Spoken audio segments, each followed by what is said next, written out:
Namo tassa bhagavato arahato samma sambuddhassa.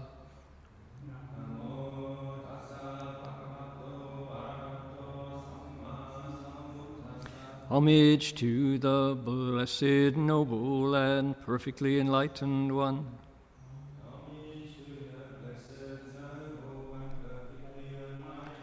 Namo sadanto suchedoye olahuri samya sanputoshi.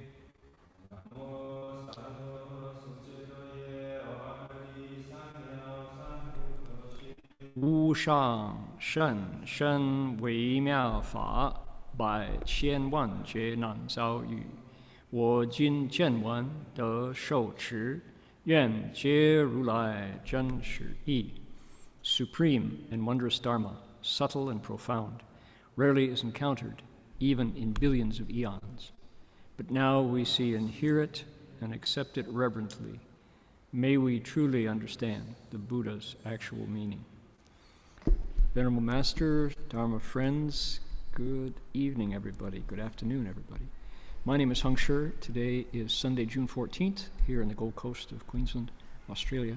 It is Saturday night on the 13th in Berkeley, California. Wherever you might be listening around the world, we're glad that you joined in. What we're doing is we're investigating the Flower Garland Sutra, the Huayan Jing it's called, and it's an ongoing exploration of wisdom and compassion. And because of the volunteers here in the Gold Coast, we're broadcasting into China in Chinese, and because of the hardworking volunteers in Berkeley, California, we're able to see you on YouTube and on Zoom. So let's begin. That's what we're about. And what we're studying is an important part of the sutra called the 10 stages, the 10 grounds chapter, where Bodhisattva is brought forth. We get the kind of the paragon, the example, the number one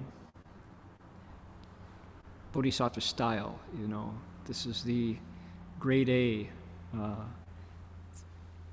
template. This is the mold for being a Bodhisattva, and the hope is that we put that template over us. I put it over my body and mind and soul and heart and spirit, and then see how it fits. And where I'm deficient, I add, and where I go over it, I reduce to fit that mold. And my human protoplasm, whatever the makeup of my life, comes out more selfless, comes out less selfish, right? And more energetic, and with a motive, with this, like, you understand what you're here to do, and that's what bodhisattvas are about. So if that sounds good to you, let's look into it. This is the sutra that explains that. So let's get it on and see what it looks like. I'm going to come back to, let's see here. Oh, I got my wrong sutra up there. I've got the Vajra Sutra. Here we are. Here's our text. We're going to come back to page 30, but for now, we're going to the top because we need to invoke spiritual presence here.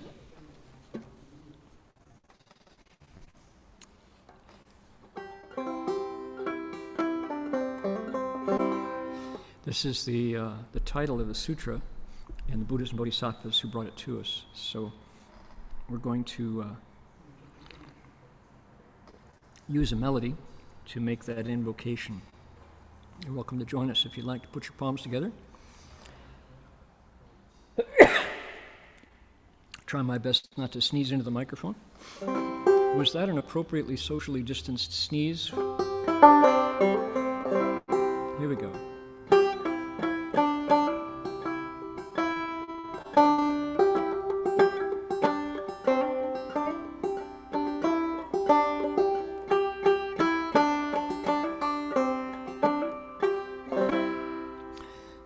mô Đa Phật Quang Phổ Hoa Nghiêm Trì Hoa Yên Hai Huy Bồ Bồ Sa Nam Mô Đa Phật Quang Phổ Hoa Nghiêm Trì Hoa Yên Hai Huy Bồ Bồ Sa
Back to page 30.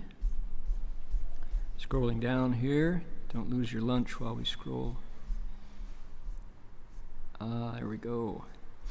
So we are working with the 10th stage, the last one of the 10. Our Bodhisattva is, we're finding out what kind of wisdom he has, or she has. And in this stage, the Bodhisattva's wisdom is fully developed. He's the equivalent of a Buddha in terms of wisdom without actually having become a Buddha yet. And we learned that there are 7 qualities of wisdom with 10 examples of each, except for the one we're going to look at today, which has 14 examples of that kind of wisdom. And the word that's going to come up in a minute, you're going to hear it a lot, is jie in Chinese. And jie is short for jiebo, which is the Chinese translators heard the word in Sanskrit kalpa. And a kalpa, it actually crosses over pretty well to an eon of time, like eons of time, this extensive measure of time. So kalpa is, when we translate, when we get to the English part, we're going to use kalpa. If you in your mind want to substitute eon, it works. That's okay, at eon of time. Okay, that's what you're about to hear. We're going to read this whole long passage in Chinese. Then we're going to switch over and read the whole English passage. You ready? You want to strap on your Chinese language syllabary? Here we go. 有之诸佛所有入节制，所谓一节入而生其节，而生其节入一节，有数节入无数节，无数节入有数节，一念入节，戒入一念，节入非节，非节入节。有佛节入无佛节，无佛节入有佛节，过去未来节入现在节，现在节入过去未来节，过去节入未来节，未来节入过去节，长节入短节，短节入长节，如是等皆如是知。Whew, tongue twister, huh? Okay, ready? Here's the English. You want to join me? You can see your screen there. He, you can make the pronoun she if you like. He also knows all Buddha's wisdom for merging of kalpas, namely, how one kalpa merges into asankhya's of kalpas, how asankhya's of kalpas merge into one kalpa, how countable kalpas enter countless kalpas, how countless kalpas merge into countable kalpas, how a single instant of thought merges into kalpas, how kalpas merge into a single instant of thought, how kalpas merge into non-kalpas, how non-kalpas merge into kalpas, how kalpas with the Buddha merge into kalpas without a Buddha, how kalpas without a Buddha merge into kalpas with a Buddha, how kalpas of the past and future merge into kalpas of the present, how kalpas of the present merge into kalpas of the past and future, how kalpas of the past merge into kalpas of the future, how kalpas of the future merge into kalpas of the past, how long kalpas merge into short kalpas, and how short kalpas merge into long kalpas. He knows all such things as they truly are. Still with us? Did we lose anybody in that investigation? So what is happening? The question is time. The answer is, the question is what's happening. The answer is time is happening. This is what the Bodhisattva now at the 10th stage is capable of calling in to play like a tool from a toolkit when he wants to help somebody wake up. Time is plastic for him. Time is malleable for him. That's the lesson here, right? 14 kinds of kalpas turning on their heads. Again, what's a kalpa? A kalpa is an eon. What's an eon? Should we do it? I actually did not do my homework to get a good, accurate definition of an eon, and so I will go to that absolutely flawless, impeccable research tool known as Google to bring it up. Discussion of 15-hour work weeks. Eon.com. No, I don't want it. Eon.com. Sorry. A-E-O-N. There we go. Eon. Google. What is an eon? An eon is, let's see here. How many years in an eon? In astronomy, an eon is defined as 1 billion years. It's abbreviated as AE. Roger Penrose uses the word eon to describe the period between successive and cyclic big bangs within the context of conformal cyclic cosmology. Okay, billion, right. So that's billion with a B. How do we deal with time? Turns out there are 40 different calendars at work right now in the world. So what time is it? Depends who you ask. Oh my, yeah. And one way to approach this discussion of 14 kinds of time would be to simply hold up your wristwatch. Hold up your wristwatch. I was reading a novel about someone who had, he was on in another universe, and the universe was a natural world where time was measured by the revolution of the planet and the sun rising and falling. And the inhabitants of the universe are making fun of the hero of the book, who was this pilgrim and they said, "Why do you bow to that Western god that you carry on your wrist?" You know, and it was like he came back with some snappy remark. But we make these truly who is not ruled by time in Western civilization. Now, does that mean Eastern? No, Eastern civilization had a better measurement of time than the West by far. Chinese chronometers. The Chinese were timing eclipses back in the Han Dynasty, right? I read the encyclopedias in Chinese, the 资治通鉴 and the 百科全书, where the astronomy is profoundly advanced in China. And they had figured out that the time appeared in their lives every morning at sunrise. Right? Oh, there's something reliable, and they noticed that it moved. And so we live in a world where time rules. Here's our watch, right? And yet, how we divide that time there are 40 different ways of doing it that rule people's lives. So, because I live in a Buddhist community, which comes from Asia, which has a very 2,500-year-old history. So one way that applies in my life is every Buddha's birthday, there are 4 different dates every year, every May, that we come together to celebrate Buddha's birthday. It's not one day. It depends on whose calendar you're following, right? The Thai Theravada calendar is different from the Chinese lunar calendar. And again, it's determined by astronomical observation. Raise your head, look up, watch the planets, notice that we're moving. You discover, we're moving in a circle on something that is round, and so it comes back to the start and begins again, and comes back to the start and begins again. We can measure that. And they discovered that it's not precise.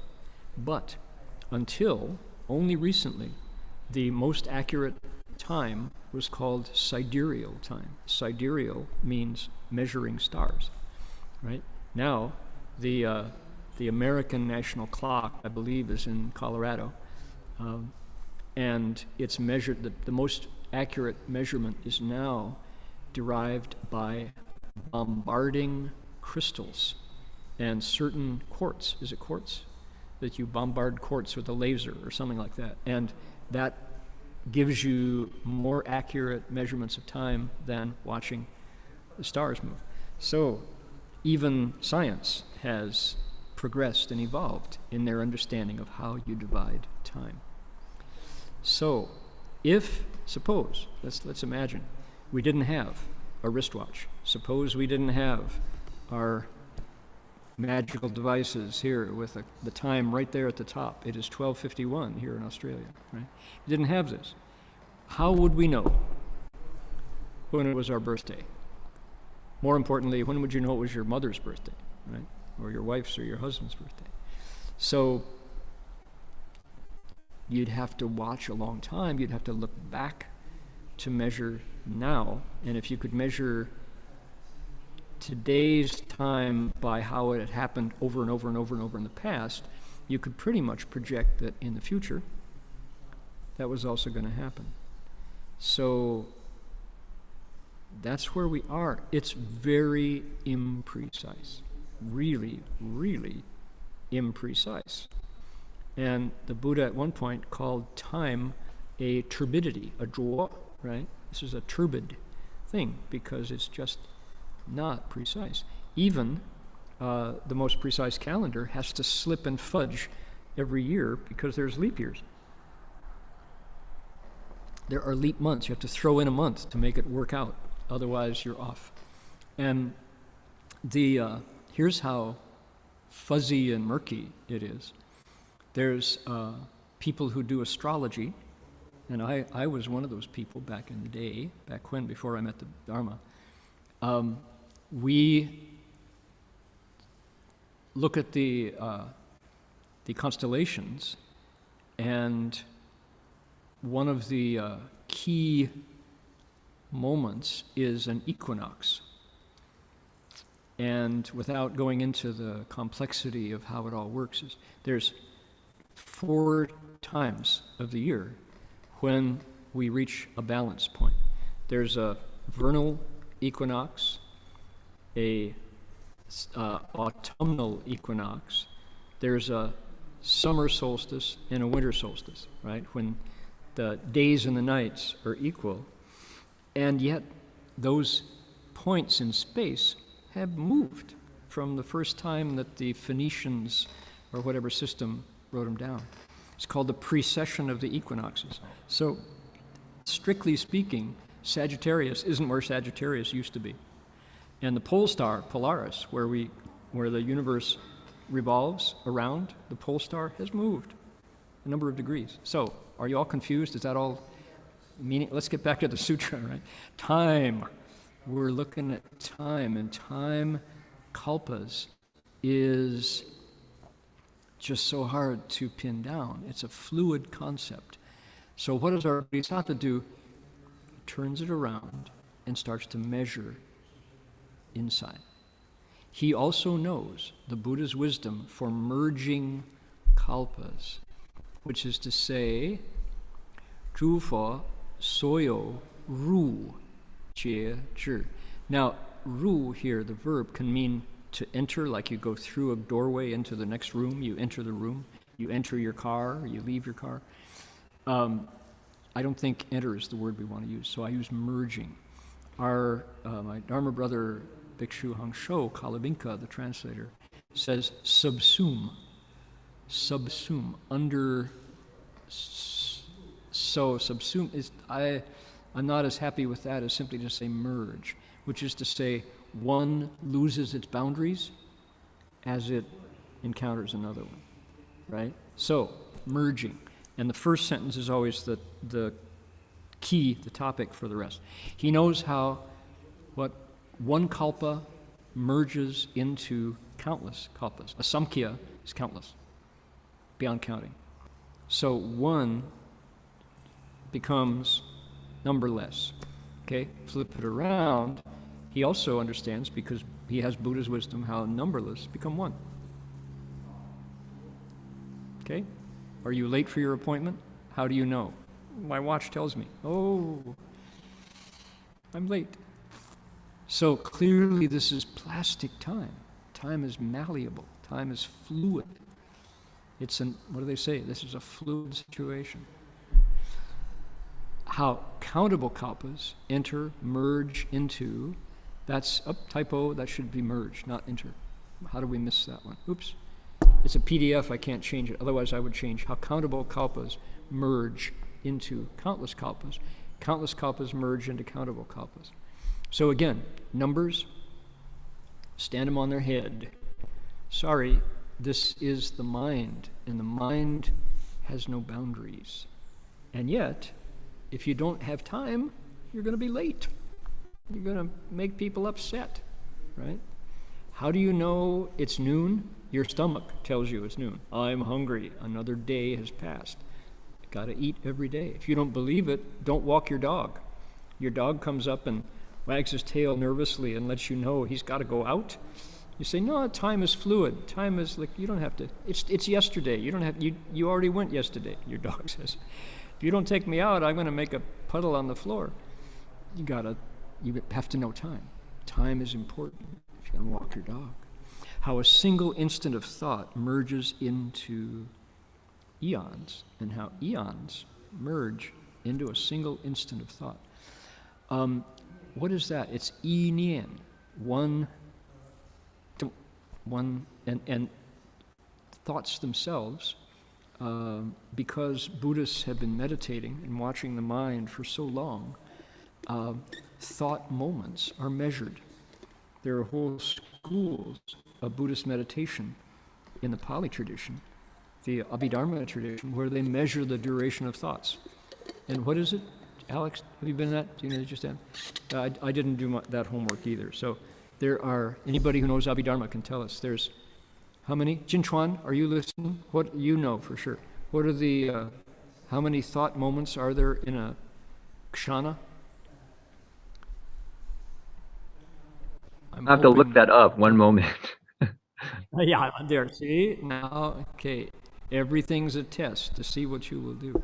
So, this single instant of thought has finer divisions. So, and because this is what pure-minded monks and nuns have been looking at, they noticed. It's not that they read a text, they saw it, they experienced it. That one thought has further divisions, and they counted them. So, man, samadhi is something, right? Where do we get this? The laboratory of the mind. Don't overlook it. Don't look down upon it. Human experience preceded publishable science, right? Peer-reviewed journals. You just look in your own mind, sit still and watch.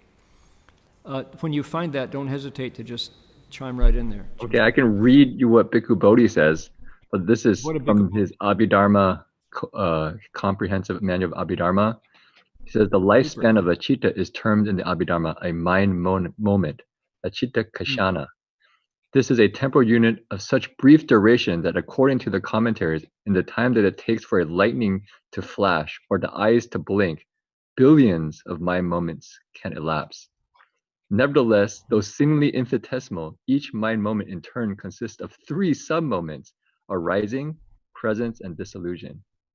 Within the breath of a mind moment, a chitta arises, performs its momentary function, and then dissolves, conditioning the next moment of mind in immediate succession. Thus, through the sequence of mind moments, the flow of consciousness continues uninterrupted, like the waters in a stream. The Abhidharma goes into great detail about each mind moment. Yeah, so this will all be on the quiz. So memorize it for that. That'll be, yeah. No, thank you for that. That's good. That is Bhikkhu Bodhi, our Dharma brother from the Sri Lankan tradition, who's living at Zhuangyan Monastery in New York. And that's authoritative to say, if you meditate and you're good at it, so that what does good at it mean? It means you're quiet, your mind is quiet. You can actually experience infinitesimal moments of thought. And notice he said each one further divides into coming into being, abiding, and going away. And all of these are considered what? Conditioned dharmas. Conditioned dharmas. All of these happen in empty space. And your mind, my mind, is doing it right this minute. Right this minute. Okay, we have a comment here. Iwan says, I'm going to look carefully here, excuse me. No, I'm going to paste it into there we go. The Buddha is preaching. Let's see here. One thought consists of 90 moments. One moment has 900 births and deaths. Therefore, one thought contains 81,000 births and deaths. Okay, thank you. I was looking for that. That's actually what I was hoping to find. But it's good to get Bhikkhu Bodhi's view on it as well. Okay, I'm going to grab my notes page, which is right here. Last week we had an awesome possum poem. Remember that? That was the Ultra Nose Magnificent. Okay, here we go. So, there is the仁王护國般若經, the Benevolent King who protects the country, Prajna Sutra. It belongs to the same category as the Diamond Sutra. One thought consists of 900 moments. Okay, got it? 1 moment, I'm sorry, wrong, 90 moments. 1 moment has 900 births and deaths. So start adding the zeros together, and you get, in a single thought, 81,000 births and deaths. Now, what does birth and death have to do with a thought, right? It could be,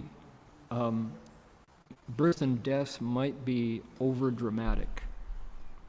That's our translation. It might just be coming into being and passing away, meaning creation and destruction, coming and going. It doesn't have to be birth and death. Birth and death, that's power language, right? That's scary. So, one thought has 90 moments in it. And a kalpa, an eon, can merge, subsume into one of those moments. And then 900 coming into being and passing away. So, Shifu would give us this teaching in terms of Chan, in terms of meditation. And he would say, now, the difference between, this is interesting actually for meditators, right? You want to know what does it mean to have a tame mind? Xiangfu Qixin, the Vajra Sutra says, subdue your mind. What does that mean? Master Hua would say, well, the Arhat puts an end to fen duan shengsi, birth and death of his physical body, and becomes, he no longer returns, right? He enters nirvana, leaves samsara, doesn't come back. That's an amazing accomplishment. That's when you overcome mortality, what have you done? Something that's considered magical, right, or impossible, even miraculous. A bodhisattva, by comparison, not only puts an end to fen duan shengsi, this your own coming into being and leaving again, control that, but a bodhisattva is able to put an end to what's called bian yi shengsi, change birth and death. And then Shifu would say, that means that the bodhisattva can go into the 90 moments of a thought and put an end to the 900 coming into being and passing away of subtle thoughts. That's control. What's the difference? Samadhi. Samadhi. And in that comment, it sounds like a put down on arhats compared to bodhisattvas, you know. And it's comparisons are odious, they say. You know, what's the point? They become political quickly. But the point is, if we have really made a resolve to teach living beings, it requires a quiet mind to do it. It requires self-control. And here's our bodhisattva who has self-control to a subtle, fine point, right? So 81,000 births and deaths coming into being and passing away in a single thought, this eon merges into that. And also the single thought merges into the eon. So time is plastic with this level of wisdom. Okay, so far so good? Good. Now, eons merge into non-eons. What's a non-eon? Non-eon, non-kalpas merge into kalpas. Again, put it inside, and it has to do with time. We know that much. Eons with a Buddha merge into eons without a Buddha. Okay, now, here's where it gets really, really interesting. Because why? Buddhist lore. Here's the storytelling part. I mentioned last week that in our practice of a year, in our calendar, there's time, in our calendar we have an event called the 10,000 Buddhas Repentance. And the heart of the 10,000 Buddhas Repentance is a text called佛说佛名经, the sutra of the Buddha's teaching on the names of Buddhas. And it contains, they say, 10,000 Buddhas. Well, it's not. It's 11,1111, because you add Pracheka Buddhas as well at the end. And in that sutra, there's a section that you take a break after 8,000 Buddhas, I'm not sure how many. And there's a text section that's in there where the Buddha's teaching about predictions. And it says, now, this bodhisattva will become a Buddha. His name will be, his land will be such and such. His major disciples will be so and so. The adornments, the decorations, the virtues of that land will be like this. And the eon that he becomes a Buddha will be this. Go, whoa. It's that precise and it's already known? It's like, my mind always went like, who keeps track of this stuff? Where is this written down? This is amazing. You know, and sure enough, Shakyamuni Buddha is Buddha number 4 of what is known as the Alamkara Kalpa, the adorned Kalpa. Maitreya Buddha, when he becomes a Buddha, he has not yet. There are people who will tell you he has. He has not become a Buddha yet. He's waiting for the time to be right. And he will be number 5. How many Buddhas are there in an eon? By this reckoning, 100. And Shakyamuni is number 4, right? If you count backwards, you can get 7 Buddhas of antiquity, and I don't think I can do it anymore. Let's see. Kashyapa, Kanakamuni,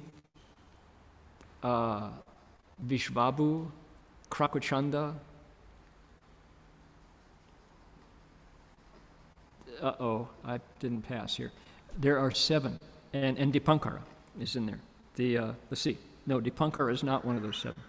So the Buddha who gave our Buddha his prediction was prior to the famous 7 Buddhas of antiquity. Vishvabu, Kanakamuni, Krakochanda, Kashyapa. I only got 4 out of 7. Kukabura Buddha? No Kukabura. Okay, here they are. Somebody, you're good. There we go. Krakochanda, Kanagam. No, that's the Pali names. Vipashan and Shikin. I left out Vipashan, Shikin, Vishvabu, Krakochanda, Kanakamuni, Kashyapa, and Gautama. Yeah. And the Buddha himself is number 7. Okay. He knows all things as they truly are. We've had a Kukabura gang war outside the door this afternoon. So, somebody's unhappy here. So, how do eons with the Buddha merge into eons without a Buddha? And how do eons without a Buddha merge into eons with the Buddha? So, if you think about this, it's another country heard from. How does it work? I mean, the questions arise because we talk about, in Buddhist cosmology, we say every world is made up of Mount Sumeru, the polar mountain, and then there are 4 continents.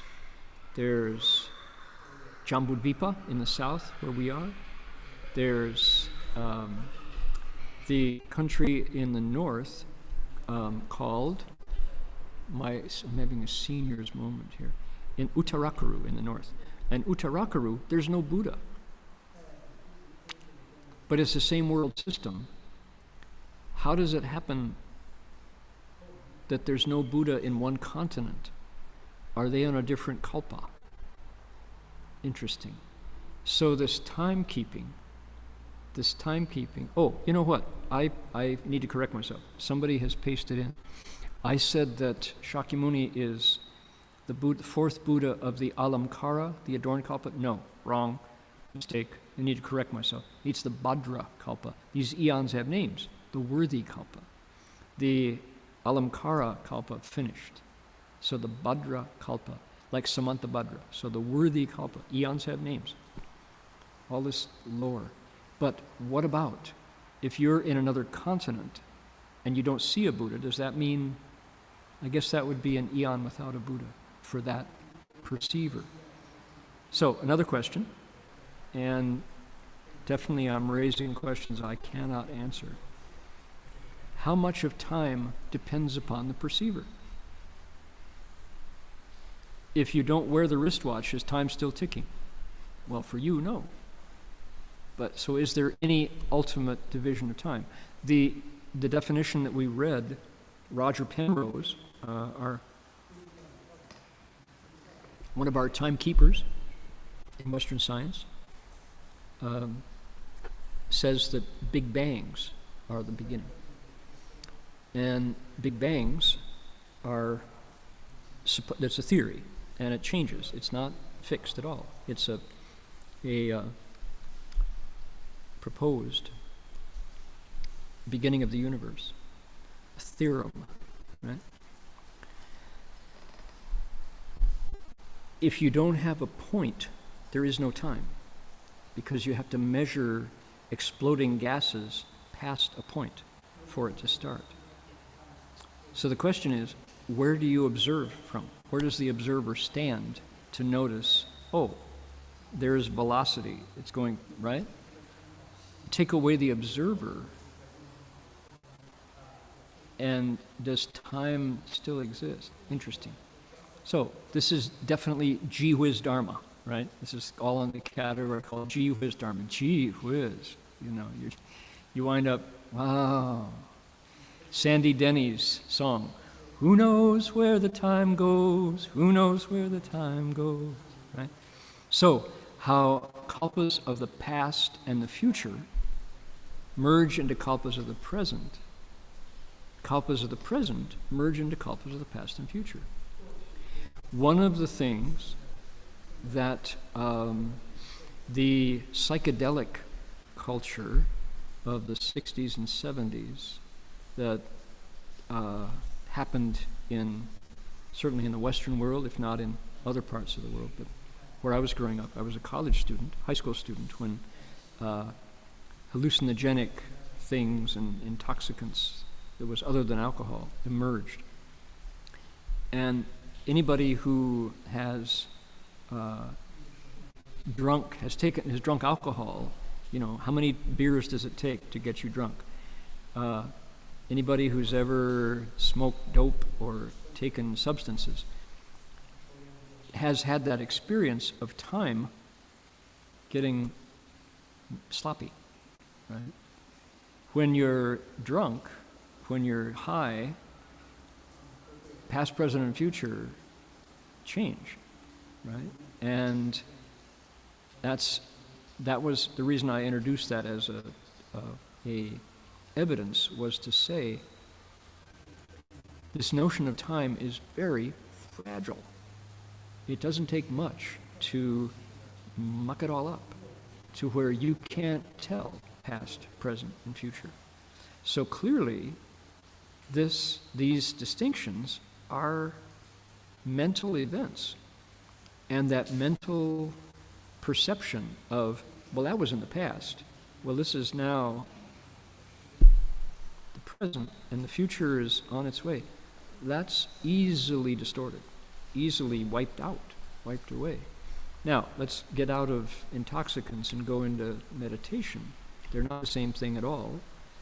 And despite what Professor Houston Smith maintains, entheogens, plants and substances that allow you to meet God, right? I don't think you can get high to enlightenment. I think the substance goes away and then you're back where you were, maybe even with a few less brain cells to deal with it. So when we go out of intoxicants as a way to blur these clear definitions between past, present, and future, what we get to is meditation and samadhi right this minute. If I can transform the ego, the self, and its chokehold on my mind, I can right this minute touch a place that is timeless. So, prove it. How do we deal with it? Well, how about the Heart Sutra? Right? The Heart Sutra says, there is no knowing, there's no attaining. And that the idea that I have got something, or I want something and now I've gotten it, is completely something we learned. It's conditioned, it's provisional, it's in flux. The me that gets something is just built. It's a composite. It's not a solid thing at all. The idea that I got something, there's no me to get it. So here's the Heart Sutra.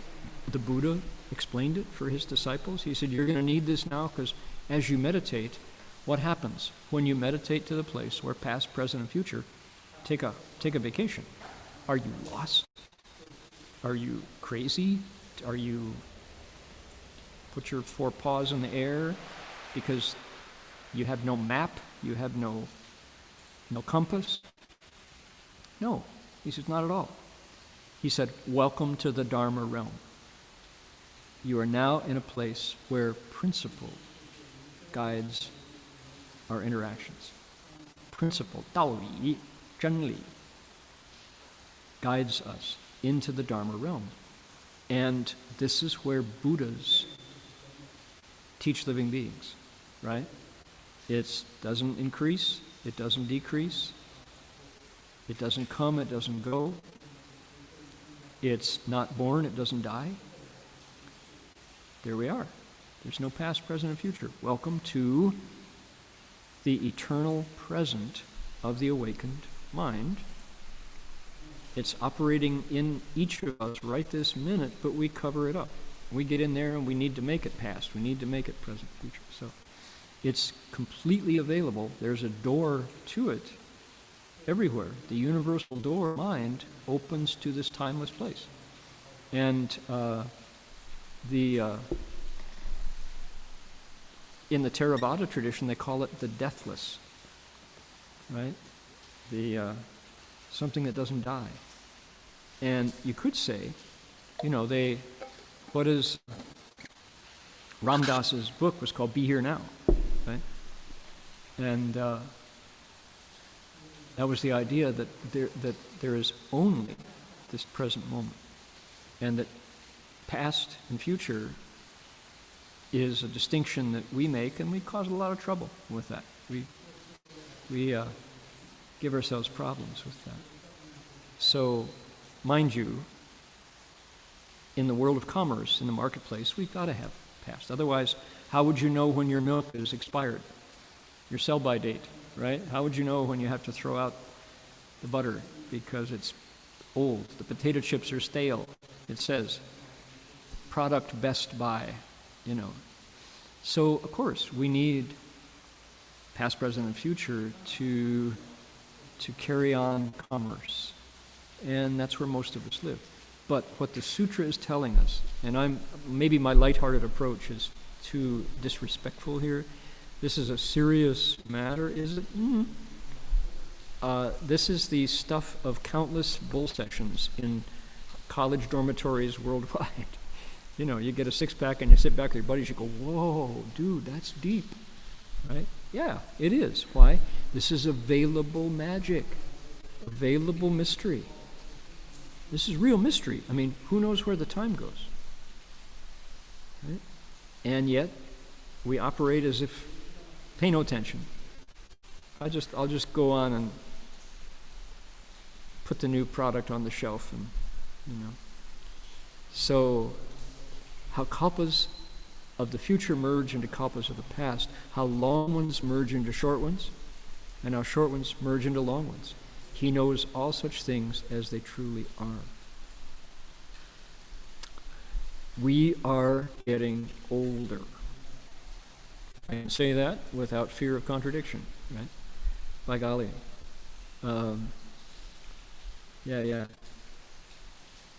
And what are we going to do about it? Nothing. We get old. And those of us who have been around, I've been breathing for 7 decades in this body, and I definitely know that people are different now than they were when I was 10 and 12 and 14, and just noticing that I actually had brothers and sisters and a name and values and things I cared about, things I was afraid of, right? Coming into awareness of yourself as an individual, you realize that it doesn't stop. It just, time keeps rolling. And yet, in the face of that, in the face of wrinkles on your skin and white hair, right? Can't run the way I used to run. And digestion, right? Foods don't have that great appetite. It's like, can't do anything about it. What are you going to do about it? What you going to do? So, what the sutra does, and the benefit of this is, here is a clean, well-lit, safe place to investigate time. Say, right. What does the Bodhisattva know about time? Well, clearly, the message of the sutra is, it's plastic, it's fluid, it's flexible. Don't take it too seriously. But instead, go into the place that knows time,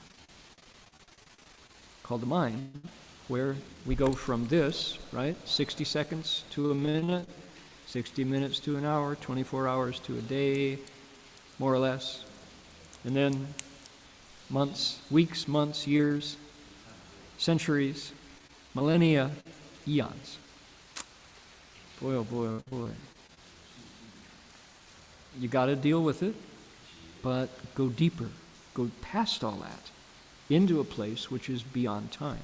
where time dances. Look at these eons, these kalpas, merging, subsuming with each other in a dance, completely, as they say, zizai. This bodhisattva is right on it. Cool. I mean, that's a reason to study the Dharma, right? If you ever wanted to master time, make it stop. The thing about getting intoxicated to see time merge was once the substance in my bloodstream was washed clean, once my body got rid of it as soon as it could, I was right back into, boy, this time is just so slow. It's drudgery. Why won't time hurry up? Right? I want my birthday. I want Christmas to come. I want the end of school. I want the weekend. Thank God it's Friday, right? Thank Buddha it's Friday. TBIF. Nah. It's not yours. It belongs to the intoxicants. Right? So yeah, here's a bodhisattva who says, right in your mind there is a door where time stands still. How about that?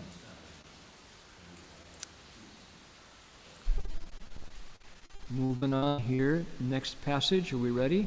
What's coming up next? What's coming up next is wisdom that Tathagathas master. Wisdom that Tathagathas master. What are they? Amazing stuff. Take a look. Here we go. Ready? I'm going to read some more Chinese for you.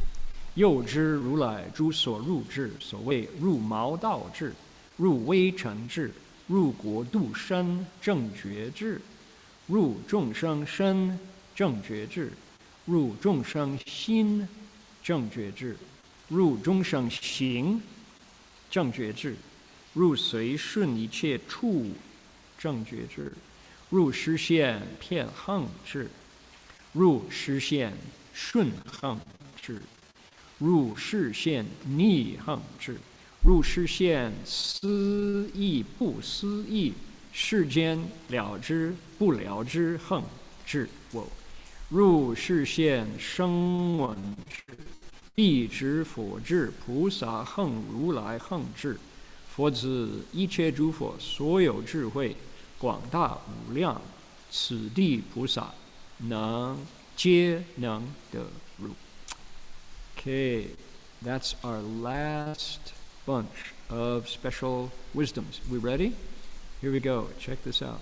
He further knows the wisdom that all Tathagathas master, namely hair-tip wisdom, dust-mote wisdom, wisdom for right awakening of mastery into country bodies, wisdom for right awakening of mastery into sentient beings' bodies, wisdom for right awakening of mastery into sentient beings' minds, wisdom for right awakening of mastery into the activities of sentient beings, wisdom for right awakening of mastery that accords with each location, wisdom that masters manifesting pervasive practices, wisdom that masters manifesting according practices, wisdom that masters manifesting opposing practices, wisdom that masters manifesting practices of conceivable or inconceivable, fully knowing or not fully knowing by the world, and wisdom that masters manifesting the wisdom of voice hearers, Pratyeka Buddhas, Bodhisattvas' practices, and Tathagathas' practices. Whew. Disciples of the Buddha, the Bodhisattva on this stage is fully able to master all the extensive, limitless wisdom of all Buddhas. Whoa. So, what have we got? This is an inventory into the Buddha's mind. Very cool. When I first started to meditate, I heard the word Buddha. And certainly what I had to relate was God. So before I could figure out what a Buddha was, I had to kind of come to terms with what I thought God was. And my understanding of God was a Methodist God. And he kind of had a split personality because it wasn't entirely clear. Every Sunday at church, the pastor would read from the Hebrew Bible, read from the Torah, and then he would read from the Gospel. And we got this theme from Genesis, Exodus, Leviticus, Deuteronomy, and, the Torah. Then we got a parable from Matthew, Mark, Luke, and John. And God was in there somewhere. Jesus was his only begotten Son, and there was nothing about Mary. Mary was not a player in the Methodist version of the Pantheon, right? So what I knew about God came from Sunday morning sermons, and we learned about Jesus a lot, but not so much about God. God was always in the background, but he was clearly the power guy. He was the authority. He was Father, Jesus was Son. So my point in saying this was that it wasn't entirely clear to me, a normal Methodist youth, what was my relationship with God the Father. There was a little bit of fear and not very much love. Catholics heard a lot about God as love. And my Catholic friends had a very well-articulated relationship laid out in the Apostles' Creed and things like that. So the Methodists were always, because why we rebelled against the Pope, and the Pope was the Father. Protestants cast out all of Rome and picked up the gospel, the word only. So God kind of got lost in there, really. There was not a sense of what was my relationship. So when it came time to understand the Buddha, I was on shaky ground. And so the Buddha was always kind of the power guy, definitely male and distant, sort of. And it was kind of like, well, we'll meditate. And the Buddha's there on the altar, and he'll take care of himself. Just you meditate. You pay attention to your shikantaza, shiguan dazuo. Only pay attention to your sitting. That's all I need to do. So again, the relationship with the Buddha was very unexplored. And then I met Master Hua. And I met Buddha images on the altar who it was important for me to have a relationship to. Why? I'm bowing to them. Why am I bowing to a Buddha? What do I owe that image, that thing? You see the Buddha? There he is, right there on the altar. What is my relation? Why do I bow? Does he want my head? Does he want me to put my head? Like, clearly I didn't understand. And furthermore, I didn't know where to go to ask that I could trust. It was still all kind of unspoken, and you had to kind of get it on your own. Occasionally you would meet somebody who had a special relationship with the Buddha. And even more complicated, you'd meet people from Sri Lanka or India who said his name in a special way, Buddha, Lord Buddha. And I thought, do I have to say that? Do I have to say Buddha to kind of aspirate it in there? It wasn't clear, Lord Buddha. And so then I remember how relieved I was when I was with Master Hua in Kuala Lumpur. I think I've told this story before, but it bears telling again. And it's our first visit to Kuala Lumpur, 1978, and on a delegation. I was still silent, I wasn't talking. And the local lay people who were greeting our delegation had sent a driver out to the airport to pick us up. And the criteria for the driver was the man who owned the biggest car. So we had a layman who had a Mercedes. He didn't know that Master Hua didn't ride a Mercedes. Okay, so he was so happy to pick us up that, sure, of course, we'll go in your car. So I was in the back seat, and Master Hua was sitting beside Shifu, and there was a translator because I was not able to translate. I was silent. And so this layman, this Malaysian layman, spoke really good English, He was clearly educated in the British stream. And he said, "Venerable Sir," he said, someone's translating, he said, "I've always wanted to ask," he said, "now, in the Theravada tradition, they say one Buddha only, never been more. Only one Buddha, only one. Why do you need more?" He said. "But you Mahayana teachers say countless Buddhas, many, many Buddhas. Tell me, please, is it one or many?" He said. And so Shifu leans forward in the seat and puts his hand right beside the layman, big smile, and he said, "What your question again? Tell me your question again." He answered in English. And so the man said, "Well, one Buddha or many Buddhas?" And Master Hua said, "No Buddhas, not one." The layman's like, hits the brake. He was not ready for that answer. Master Hua smiled. He said, "Only great wisdom." Big smile on the layman's face. Leaned back and drove us into Kuala Lumpur. He says, "Very good answer, very good answer." So there's not one Buddha, there's not many Buddhas, there's only great wisdom. Why bother counting? Right? So I started to get a sense of, it's not fixed who the Buddha is. And here's Master Hua, who's not stuck on that image. I don't owe anything to the image or I don't have to say it, Buddha, right? Did you ever, anybody notice? I spent years at the seminary, right? I taught 10 years at Graduate Theological Union, Buddhist Christian Dialogue. And there was definitely in the seminary, if you got your MA or your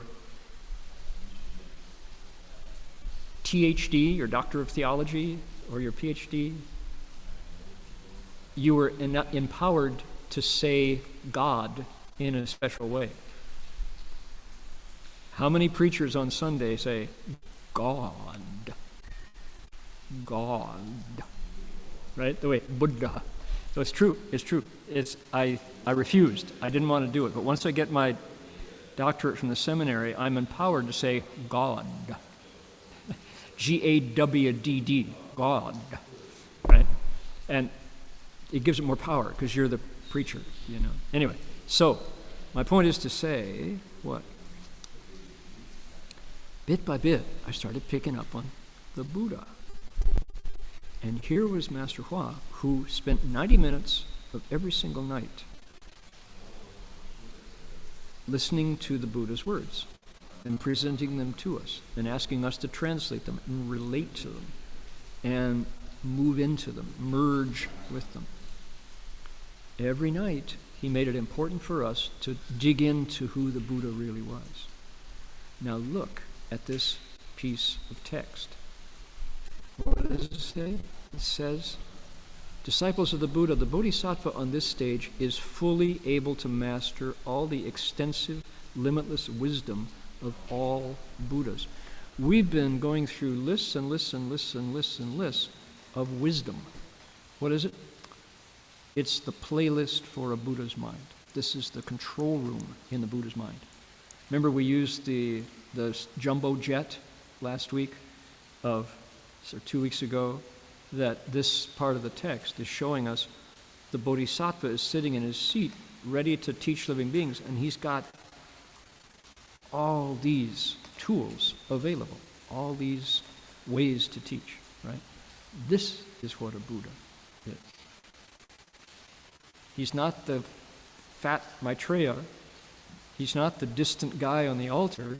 He's not the power guy who's waiting to bust you if he catches you breaking the precepts.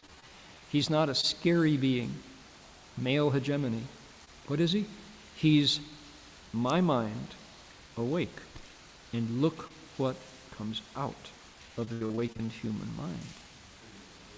That's how I understand it now, and it's so different because why? It's relatable.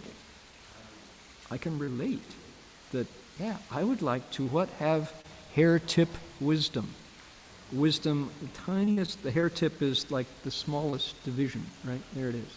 Wisdom that big, right there, hair tip. And wisdom like a dust mote, a particle of dust floating in the air. Just that much. And then wisdom for awakening to country bodies. The country body of the United States of America, right this minute, is going through a catharsis. The North America, let's just say United States, is awakening. We are actually taking on embedded racism as a plank in our mind, right? Something that our country body is built on. We're getting in there, ripping out the rotten wood and replacing it with something sturdy, which is truly e pluribus unum, out of many, one, not out of many, some, right? So, wisdom for the right awakening of mastery into sentient beings' bodies. This is a little country. The nation, the country, the continent, the nation that has a flag and has passports and borders is a big body. This is a smaller body. The planet, the universe, even bigger bodies. We live in all of them at once, right? And then the right awakening of mastery into sentient beings' minds. This bodhisattva knows how the Buddha understands this. Okay, sentient beings' activities, what we do with our bodies and our minds, right? Mastery that accords with locations. It's different there, but it's not different over there, right? Japan is not Korea. Korea is not Taiwan. Taiwan is not Okinawa, right? Okinawa is not the Philippines. Different, right? Wisdom that masters manifesting pervasive practices, according practices, and opposing practices. All of these are tools for helping beings wake up. Finally, this really, really long one. How about this? Wisdom. This is a bear to translate. Translators, check this one out. Let's look at the Chinese first. This is a tricky one, right? The last one is Ru, Shi Xian. Okay, he masters showing Sheng Wen Bi Zhi Fo Zhi Pu Sa Heng Ru Lai Heng. Voice hearers, Shravaka's wisdom, Pratyeka Buddha's wisdom, Bodhisattva's practices, and Tathagathas' practices. That kind of wisdom. So, not only living beings, but also we who are still not Buddhas, but are already awake, sages, the practices of the 4 kinds of sages, this Bodhisattva's got it, can do it. Disciples of the Buddha, the Bodhisattva on the stage is fully able to master the extensive, limitless wisdom of all Buddhas. Yeah. Coming up next, I'm sure you can all hear the rain coming down. We're having a major rainstorm today. You can hear it falling on our Buddha hall. It's really beautiful here when it rains. Our gardens look really nice in the rain. So what's coming up next is liberations. And the word liberation is an important word that will pop up next week. We'll talk about that. Then, wow, what comes up after that is a discussion of the name of our stage, our ground here, which is what? It's the Dharma cloud, Fa Yun Di. And there's extensive explanation about how rainfall comes out of the clouds into the ocean as an extended metaphor for the Buddha's wisdom at this point, and the Bodhisattva's wisdom, now that he or she is up there. Okay.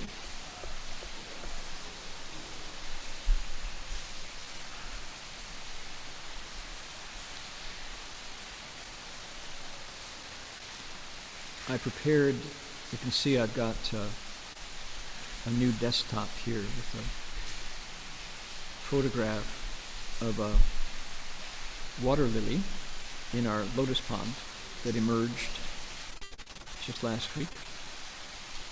And I prepared a number of things to share with us, with everybody today, based on our topic of time. And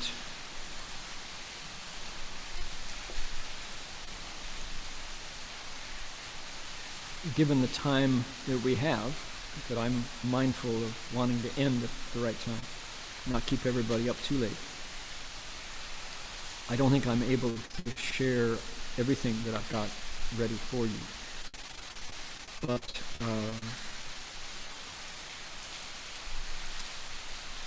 I have one of the things I want to do is I want to sing the Medicine Buddha mantra again with everybody, chant it, particularly along with COVID-19 and the coronavirus pandemic. We also have a friend who is at the moment undergoing brain surgery for a rare kind of brain cancer. A friend who has been very supportive of all the exploration into Dharma that has to do with not eating living beings, compassion for animals. She's an author of vegan diets, how to become a vegan, and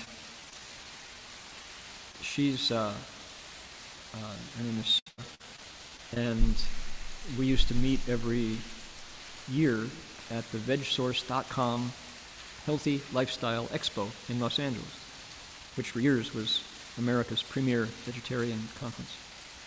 Vegetarian, vegan, plant-based. We became plant-based halfway along. That wasn't the word we used at the start. And Sarah told me that because of the slideshows that I would present and the stories of making my mother a vegan, a vegetarian, and a vegan. She was lactose intolerant. As a result, Sarah's mother decided to give up meat. And Sarah was so happy. And I got to meet Sarah's mom, and sure enough, she connected through somehow the things that I was saying. The doctors in the vegsource.com Healthy Lifestyle Expo are powerful speakers. Oh my goodness. You know, these are the premier doctors healing disease with food and diet. And yet somehow having the monk speak in English about compassion connecting to diet was what Sarah's mom heard that made her decide to let go of meat and eat a healthy plant-based diet. I remember, and so I would always look forward to meeting Sarah and her mom. They would come down from Seattle, I believe, and then met the rest of the family and her husband Mark, and so I'm going to be transferring merit to my friend Sarah, who's been encountering mortality and what it means to have brain cancer, and so that's part of my job today as well. And also, I also had something else that I think I'll keep for next week, but it's a song that a friend of mine, Nemo Patel, co-authored. It's called Sweep Clean. The best way to find yourself is to lose yourself in the service of others.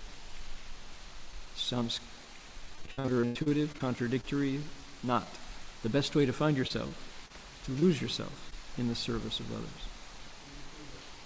And so I had that. And what I prepared today, given that we're talking about eons, is one of the most beautiful songs to come out of the folk rock movement that rose at the same time in the US as in the UK.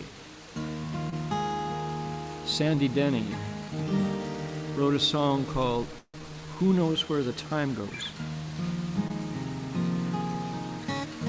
She recorded it, and then Fairport Convention, Richard Thompson and the gang also recorded it, and it's a lovely song. And I took some liberties and added some Buddhist language to it to make it a little more pertinent to our, because it was always, it's one of those songs that when you hear it you think, wow, that's really suggestive, really makes, and then you look at it and you think, do I really understand it? So I added some Buddhist language to see if it makes more sense. Here we go. Across the evening sky, all the birds are leaving. How can they know it's time for them to go? Before the winter fire, I will still be dreaming. I have no thought of time. Who knows where the time goes? Who knows where the time goes? Sad, deserted shore, all your living beings are leaving. But then you know it's time for them to go. You want to wake up. I will still be here. I have no thought of leaving. That's the Buddha's wisdom, right? I do not count the time. In the chorus, the last line, I am not alone while Guan Yin is near me. I know it will be so until it's time to go, until it's time to wake up. So come the storms of winter, and then the birds in the spring again. I have no fear of time. For who knows how my wisdom grows? We're going to change that. Who knows how compassion grows? That's the word. You want to change that, Sam, in your version? Who knows how compassion grows? Who knows where the time goes? All right, there's the song. Let's see. This is see if it fits our sutra or not.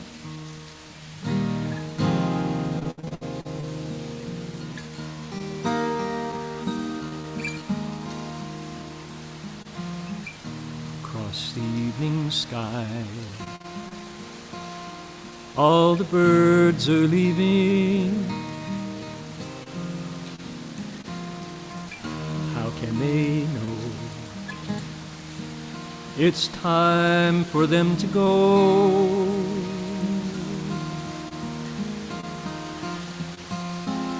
For the winter fire, I will still be dreaming. I have no thought of time.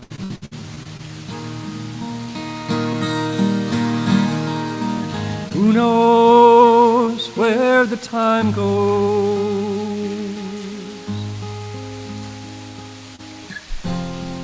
Who knows where the time goes?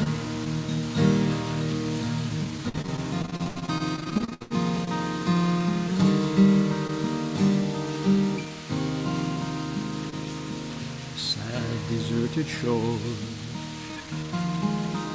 living beings are leaving. Ah, but then you know it's time for them to go.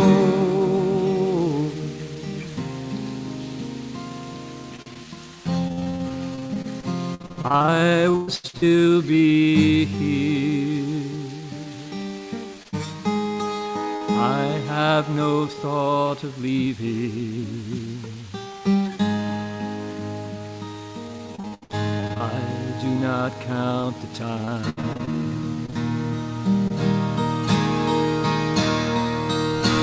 Who knows where the time goes?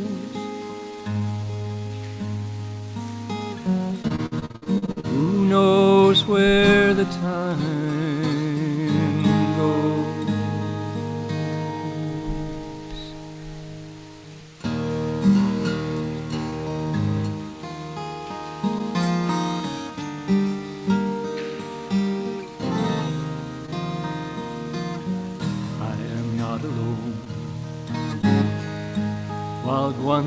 is near me.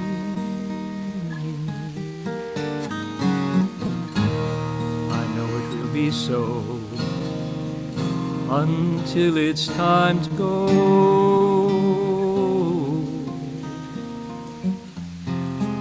So come the storms of winter, then the birds in the spring again. I have no fear of time. Who knows how compassion grows? Who knows where the time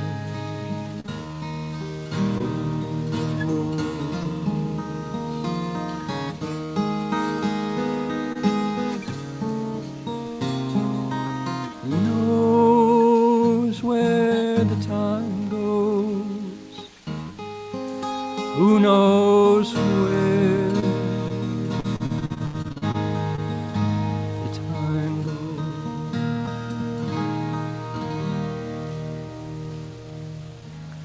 So thank you, Sandy Denny. Bless her heart. That song actually made it into the top 100 songs of the millennium, I think, according to Rolling Stone. So. Okay, here we are, Medicine Buddhist Mantra. We're back into Sanskrit.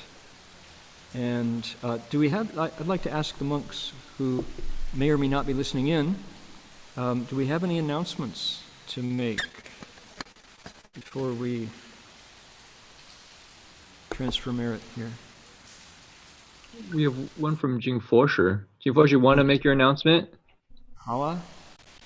还是你要帮你, Jing Fosher? Unmute yourself, Jing Fosher.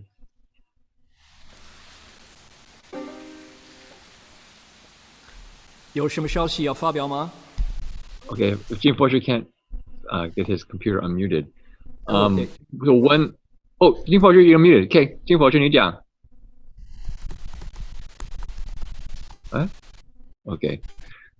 So we discussed about having an Amitabha session online, hosted by BBM, but people can join from around the world.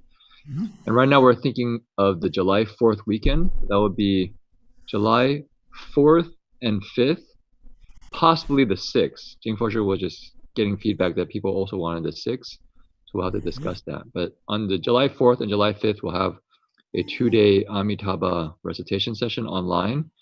And July 4th, we will have the 8 precept transmission at 8 a.m. Wow. And I believe we'll have also opportunities for people to write paiways. So if you participate, you can put 2 paiways up, was our principle. And we have so one how more. About that? It's, yeah, Nishwa? And yes, and we have one more announcement. So this coming Monday, we'll start... You want to wait 1 second here? Let me repeat okay. that. We want to make sure. So the idea is proposed now. It's not announced for sure, but we're talking about a 3-day Buddha recitation event online from the Berkeley Monastery, whereby people could join in on Zoom or maybe YouTube and recite the Buddha's name together. And also something we haven't tried before, which is transmitting the 8 precepts, the eightfold vegetarian precepts, 八关斋戒, the eightfold precepts, which you hold for one day and one night, 24 hours. You don't need prerequisites of having taken refuge. You can take them on the spot, and you live the lifestyle of a novice monk or nun for 24 hours. And you could do it, you could also take it for the 3 days if we're going to do a 3-day retreat. So you could also write a paiway, a plaque. So that's what we're looking at right now. We will, next week, same time, same place, we will announce for sure that is on, and we'll tell people how to sign up for it. We will want you to register for that. So, okay, Jinwei Shi, what have you got? Yeah, so this coming Monday, we will add to our virtual Buddha Hall one more practice. So at 7:30, after meditation and kind of daily reflection on the bowing journals from Reverend Heng Sure and Heng Chao time, we'll offer 30 minutes of bowing from 7:30 a.m. to 8 a.m. And we'll do in the 3 steps, 1 bowing. So we can invite people if they wish to be with us, and it will be streaming of it every day. Okay, so what that means, so Jinwei Sure said that there's a new item on our BBM Online daily practices, which we invite people to join. You go to berkeleymonastery.org, BERKELEY monastery.org, and you'll find the schedule. But 7:30 in the morning in Berkeley is 1:30 in the morning here in the Gold Coast. So everybody wants to stay up, get up early, right, to bow along. So now, if you are in Taiwan, if you are in China, if you're in Vietnam or Hong Kong, Singapore, Malaysia, that would be 11:30 p.m. So you've already done your morning chanting, your meditation, and now it's an opportunity to bow together for half an hour. Powerful practice, a little bit problematic in terms of time for folks in this part of the world, but we'll see. Maybe that will plant a seed, so somebody on this side can also join in. Does anybody, I know that Dang Bian in Kuala Lumpur, Malaysia is starting a Avatamsaka recitation session. What do you suppose the link for that? Do you know? Can we, let's see, I'd like to put that on so that anybody listening in, yes, somebody listening in might be, yes. I'm not sure how to do it on my device right now. It's in the WhatsApp. I sent you over WhatsApp. Yes. It's okay, I've got it here. Let's see. You can copy to the chat box, Dharma Master. You can put it in the chat box. Okay. Yeah. It's a Zoom, there's a Zoom meeting link, and it's quite long. So I don't know. I probably can't. We can put it on the website. Okay, there we go. So you can copy it and put it on your page. Oh, there it is. Okay, good. So, people who are listening on Zoom, can you also put that into YouTube for anybody? You would have to put it on the only Zoom. Zoom is only us. So if you just put it on your Word document, then people will see it. I will. Here we go. Let me get to my notes. So this is folks who are interested in joining online the ongoing Avatamsaka session at Dang Bian at Guan Yin Monastery in Kuala Lumpur. Here we go. All right, here's our notes. I think they have still experiencing some technical issues, Dharma Master. I joined it, and the sound was pretty. It seemed the sound wasn't very clear. Okay, so we'll try it. We'll do our best to work that out. But here it is. I don't know how somebody, maybe take a picture of your screen and then use that. But these are some of the issues that when we're trying to bring the globe together to cultivate on Zoom online. Right? So there you are, and probably, do you think you suppose it's posted to their website? There must be a way that people can get the invitation so they can see this. So, anyway, we're passing along. All right. Here is Medicine Buddha's mantra. Sam, could you get me the yin qing?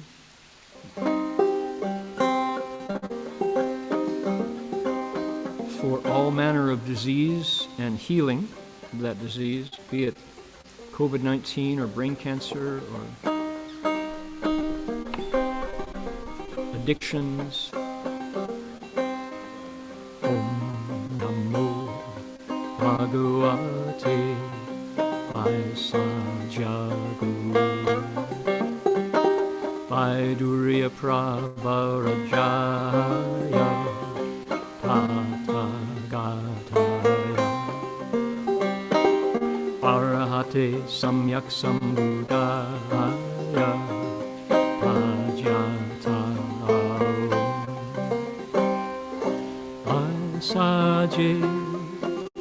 Saje Mahavasajya Samudgate Swaha. Number 2. Om Namo Bhagavate Vaisajyagu Vaidurya Pravarajaya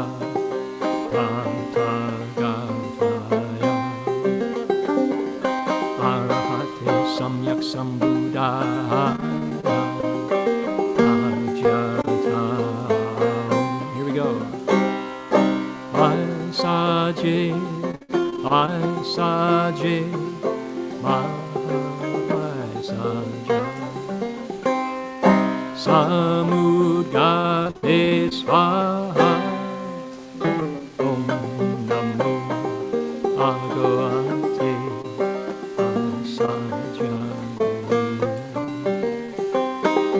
Vaidurya Pravarajaya Ajataya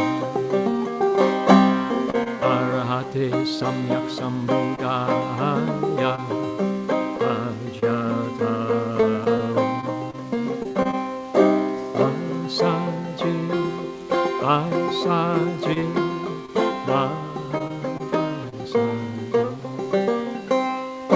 Samudgate Swaha.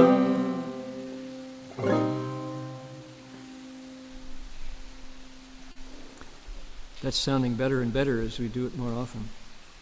And Medicine Buddha is the one we turn to times like this. Okay, we have 154 friends listening in on YouTube. How many? 61. Listening in China. Okay. Here we go. Dedication of merit. Make this wish. This truly goes out beyond time, right? When your heart is true, sending out a wish for goodness, there is no future, there is no past.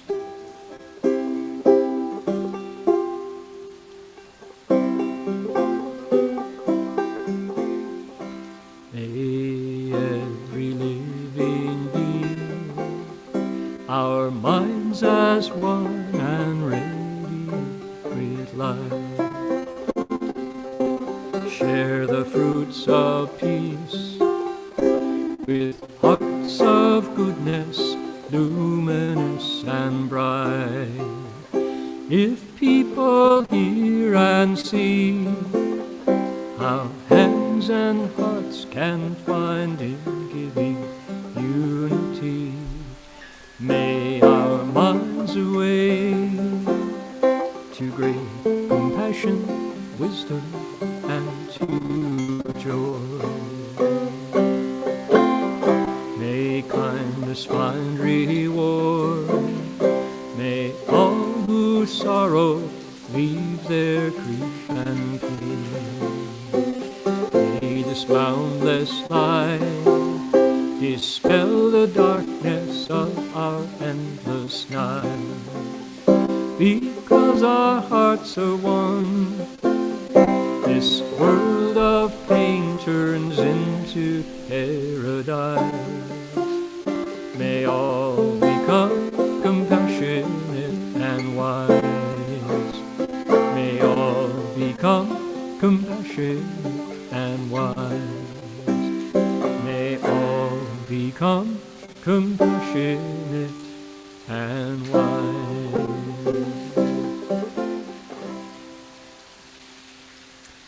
Thank you for joining, everyone. We've looked into the Avatamsaka Sutra for yet one more week.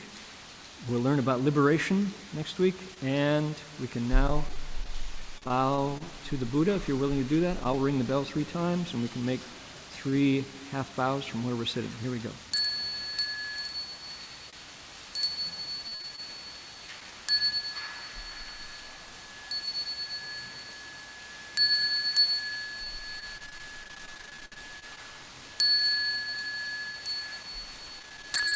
Bow in respect to the Venerable Master.